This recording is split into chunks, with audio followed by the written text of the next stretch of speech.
Certainly, as the CEO of the company, you can tell us what your profit has been in the past several years as a company.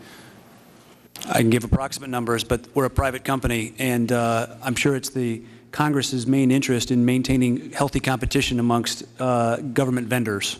So we're a private company, and there's a key word there, private. And so you will not disclose to us what the profit, what the annual profit over the last... No, that's not what I just said. We gave you an example of the profitability of a WPPS contract looks like, but I'm not going to go into our full financials. And I guess, you know, I'm a new member of Congress, but as a representative of my constituents that pay 90% of your salary, pay 90% of the salaries of your employees, I think it's a little difficult for us to fathom how that information isn't relevant to this committee or this Congress. Mr. Chairman, may I have a minute with the witness, please? Yes.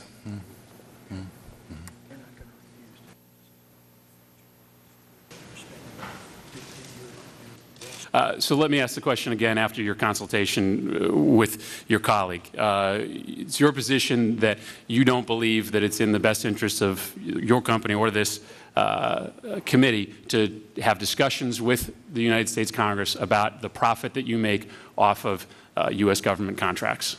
We can have that discussion, but I'm not fully prepared here sitting today to answer each and every one of your questions down to that level of detail.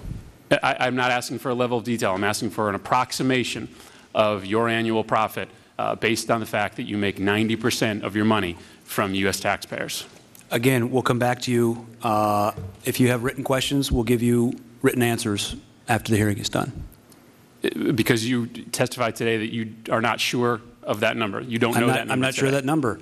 How can I calculate in depreciation on assets when our helicopters parked around near the embassy in Baghdad get hit by rockets all the time, that they get fragged, that 3 of them have been shot down? There is a whole host of variability to our profitability depending on when an asset is expended or destroyed. You know, and Mr. Prince, I'm not a businessman, but I find it pretty hard to believe that the CEO of a major company in this country, whether it be privately financed or publicly financed, can't give an approximation of your annual profit on a year-to-year basis. I think when the committee meets with any of my finance folks, they will tell you I'm not a financially driven guy.